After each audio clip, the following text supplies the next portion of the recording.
Hey folks, I'm Papa Boris, and in this video I am ridiculously excited to show you how to play Slice and Dice. In case you're not familiar, this is a dice building roguelike, and as far as I'm concerned, it is not just the best, but really the only great dice building roguelike ever made.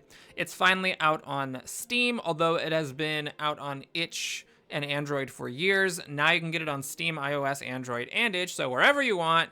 Check it out. It's an amazing game. You're going to love it. Now, let's just go ahead and cut the blibber blabber and hop right on in there. We'll do normal difficulty. And at the beginning of a run, you get to choose a layout. Me, I just like the basic. I like the basic mode where you get one of everything. So we'll talk about the colors and what they mean a little while later. Suffice it to say, in this game, your objective is to pilot a team of ragtag misfit adventurers through a gauntlet of 20 increasingly challenging battles. This game has a bunch of different modes, and when you get into the Discord and the subreddit, you'll find all kinds of people doing all kinds of crazy stuff. But the core mechanics that I'm about to teach you here will apply to any of the modes that you play. Here's how this game works. In each combat, you will resolve things over the course of several rounds, either until all the enemies die or all of your adventurers die. There's no moving on to the next combat without killing everything. In each combat round, the enemies roll their dice and assign their targets. So it may look a little bit confusing at first, but this game is actually just an absolute masterclass in interface design. So let's take a look at this archer here. These little hashes mean a damage. So 2 of them means 2 damage. This gray means the archer is targeting my gray character, the squire, and you can also click on the archer and it'll show you where it's attacking. Meanwhile, over on your hero side, the red pips are hit points. So the gardener, for example, has 5.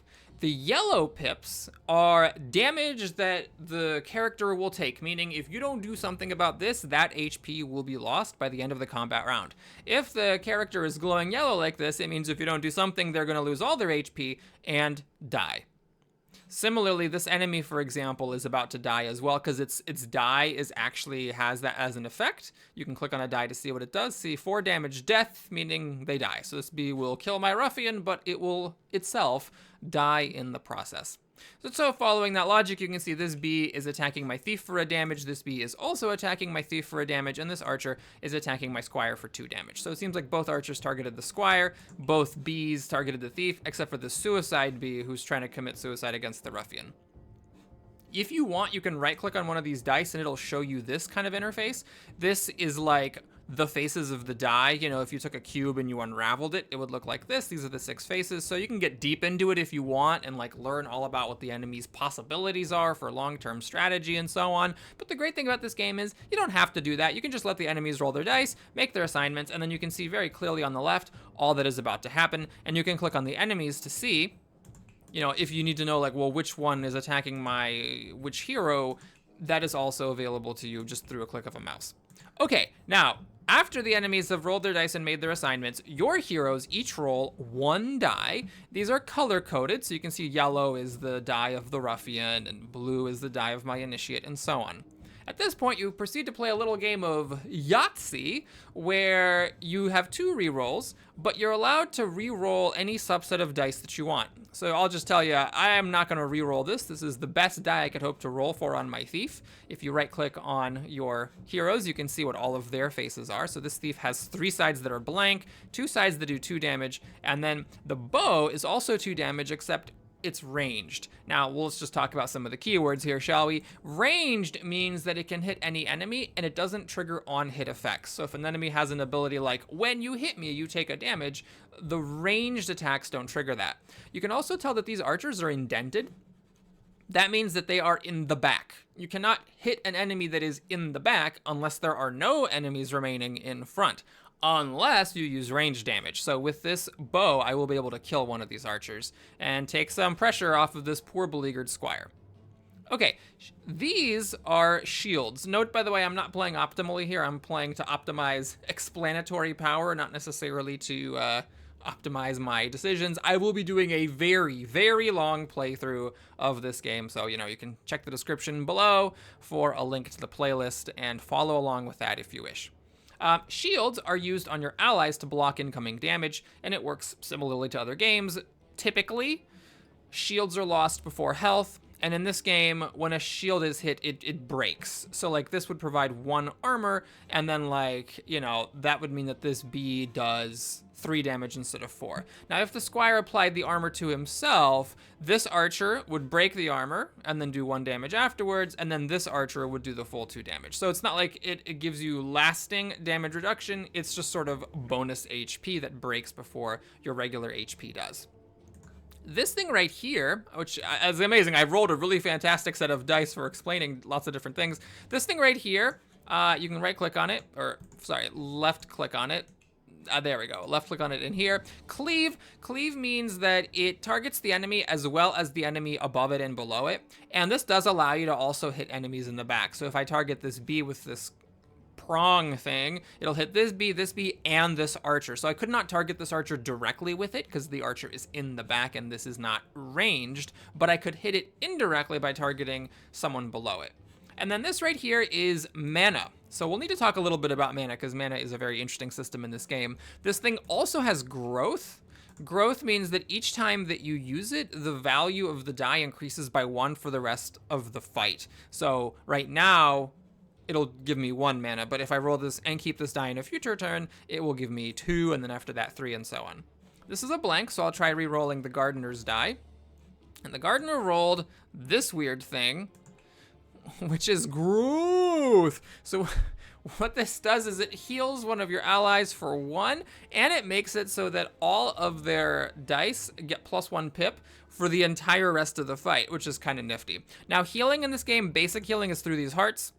And it's important to note that this is only retroactive. So you cannot prevent damage through healing the way that you can prevent it through armor. You can only heal back damage after it was lost. But we'll go ahead and keep this growth. The gardener's pretty nifty. They have a 2 mana side and heal 1 and gain 1 mana side. But anyway, note that this game has a really great undo system. So you can, like, you know, do a whole bunch of stuff and be like, oh shoot, no, that was all wrong, and undo it all. And you can even go back if you realize, oh, actually, I wish I had used all of my rerolls. You can even like click on this button and then use your last reroll. As it so happens, I was completely fine with everything, so I'm not gonna actually reroll it, but you can if you want. Now, if you double click, by the way, you get this nice orderly arrangement of the dice, which organizes them in the same order as they are here on the left, which I think is very nifty. But anyways, let's go ahead and now go to the next phase. Once you're happy with your die rolls, or you have no rerolls left, you actually get to use your dice to do stuff. And the order here can matter a fair bit. So what I'm actually gonna do is use growth on my ruffian. So, oh, I see. Okay, I learned something new today. Growth is actually not a very common keyword. At the beginning of the run, you will always get 1 orange, yellow, gray, red, and blue character, but the actual characters are different, so there's a lot of variability in your runs because you get a different starting crew of 5 each time. So I don't actually see this growth very much. I guess when it says all my sides get +1 pip, it means the gardener, not the ally. Okay, so that's fine. This doesn't actually do anything except it makes my gardener stronger on future turns. Very well. Now I'm gonna use the thief's ranged ability to shoot and kill that archer who has only 2 HP. And we're gonna go ahead and give this ruffian a shield so it doesn't get killed by the bee attack. Now this bee is gonna suicide itself, which I'm completely fine with, but I will target it anyways so that the archer takes the damage. That way, if I get this die again, then I'll be able to finish off the archer with it. And then we finally can talk about mana. This game has a really cool system for mana and spells. So mana can be stored from turn to turn to a maximum of 3, and you can click on the mana symbol to see it. So you see I have 1 out of 3 mana stored. So if you have a turn ending and more than 3 mana, all the excess above 3 will be discarded down to 3. You always have this burst ability. What burst does is it either does 2 damage or it does 2 shields. So it's a pretty strong thing because it can, actually I don't think any of my characters have oh, here we go. So it either can be this, which does 2 basic shield, or this, which does 2 basic attack, but you don't have to use it right away. You can save the mana and then use this burst when you need to. This is actually a really important thing, is the fact that you always have burst available. Without this, mana would be a lot less significant. In addition, some of your characters may know spells. So for example, the initiate right here, you can see, knows the spell gather. it replaces blank sides with +2 mana for this turn. So all your characters who rolled an X turn into a gain 2 mana. So if you have 2 blanks, then you can spend 2 mana to turn those into +2 mana each, which turns your 2 mana into 4 mana, for example. The difference between these known spells and this burst is twofold. First of all, you can have characters die, and it doesn't necessarily mean that you lose the game. All it means is that as long as you win the fight, that character starts the next fight with half of their health missing. And then, of course, if they survive that fight, then they start the fight after that with full health. But if a character dies and they know a spell, you lose access to that spell for the remainder of the battle, whereas you can never lose access to burst. The other significant thing, as we'll see, is that you will actually not have these characters for most of the game. After every battle, you will either get a new piece of equipment or one of your characters levels up. And the way that level ups work is that a character basically just turns into a completely different character. The key being that, orange characters can only turn into other orange characters, yellow characters can turn only into other yellow characters, and so on. So there's quite a bit of depth in this game, learning the class tree, as it were, where certain characters can turn into certain other characters, and if you get really good at this game, which I am not, you can start to do some really crazy planning of oh, this is so-and-so, so they can turn into so-and-so, and I'm gonna try to angle for that and take this item or do this thing and blah, blah, blah. But the point is that this initiate is gonna turn into another blue character, a better blue character at some point during the run, at which point I will no longer have gather. So these known spells are only available to you while that specific character is in your party. Same with this gardener. Eventually, this gardener is going to be replaced with a different red character, so I will no longer be able to do hemlock. I guess I might as well explain some other keywords since I'm here. Single cast means you can only use it once each fight, and then it goes away. And then what poison does is it deals 1 damage at the end of the combat round, so the enemy does get to attack before the poison happens. Poison can be stacked, and poison bypasses armor. Okay, I've done everything. So I'm going to end turn, and then once you end turn, the enemies attack. So you can see this follows a pretty familiar pattern in some of the best roguelikes, which is that enemies have intentions. You can see what those intentions are. That way you're kind of overwhelmed, and yet also powerful enough to handle the challenges because you can react to what the enemies are doing, but the enemies can't react to you. Okay, so here we got a pretty janky-ass roll. So I am going to just reroll everything. This is a mana side. It's 1 mana, but it can be used only once. I will reroll because this initiate can get a mana cantrip. Cantrip means that it activates if it's rolled during the rolling phase. And of course, it also has that growth mana that I upgraded from last time. Aha, perfect. We got this thing, and now we're actually done. You can click the done rolling button, by the way, to just get all the dice over. So now we're gonna cleave this bee to kill off the bee and the archer, and then any damage will do, and that bee is gone. After the first fight, you get a level up. So what happens is you get a choice of 2. So either I replace my ruffian with this gladiator, or I replace this gardener with this disciple.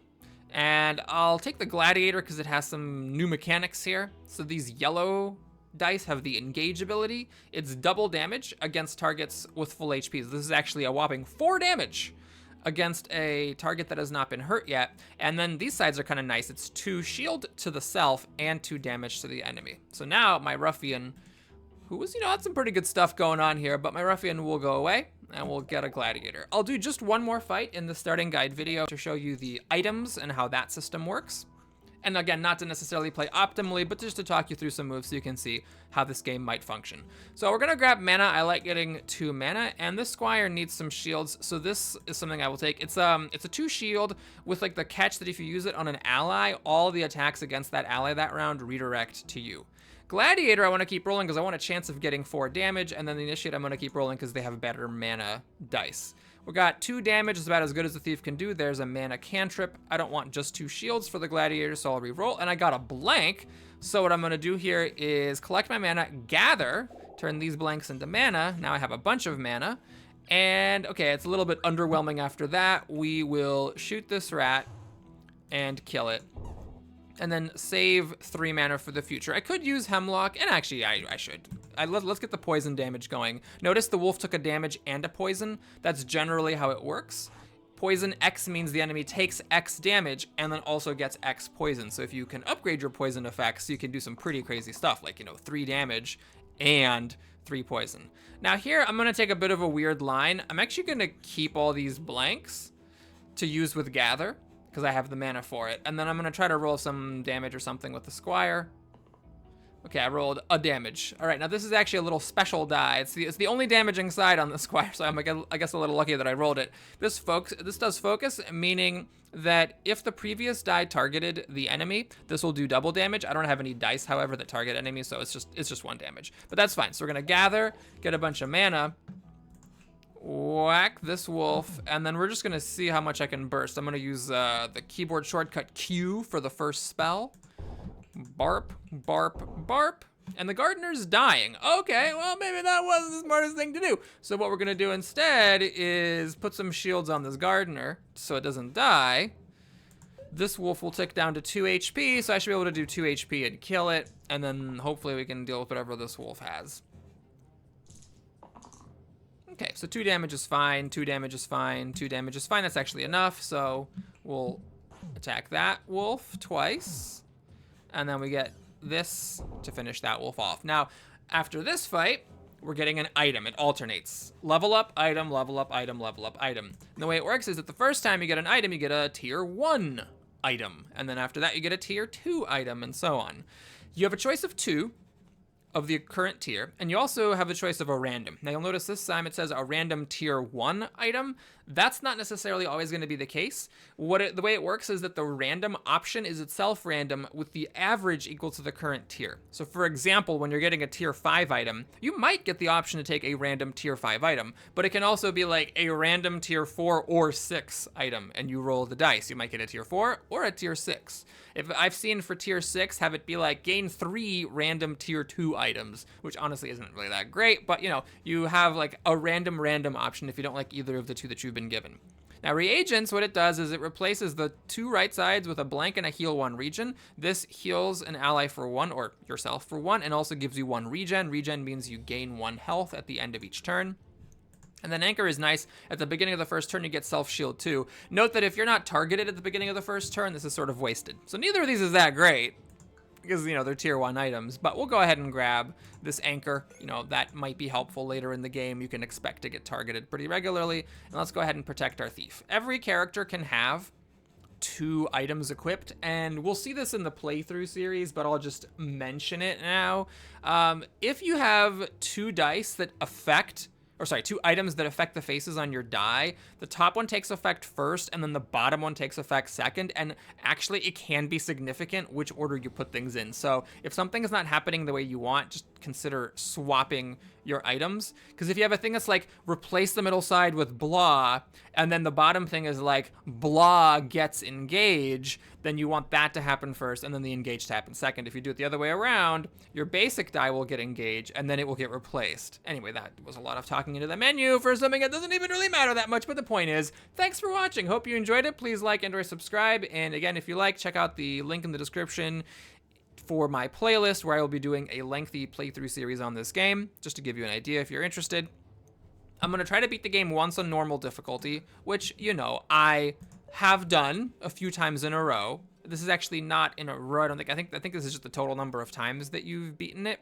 And then once I beat it once on normal on camera, we'll start playing it on hard, just to, I guess, explain it. With hard, it's the exact same thing as normal, except that at the beginning of the game, you choose one of 4 curses, and that just makes the game harder.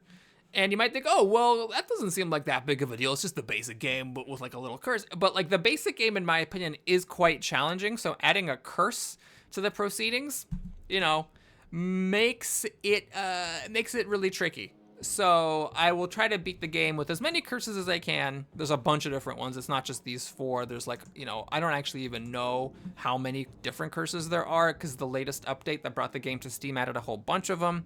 So there's a lot of curses. We'll be doing that for a while, because I'll be losing sometimes too. So to win the game with each curse would be quite the undertaking. Anyways, for real now, thanks for watching, everybody. I hope you enjoyed it. Please like and or subscribe, and I will see you again soon. Take care.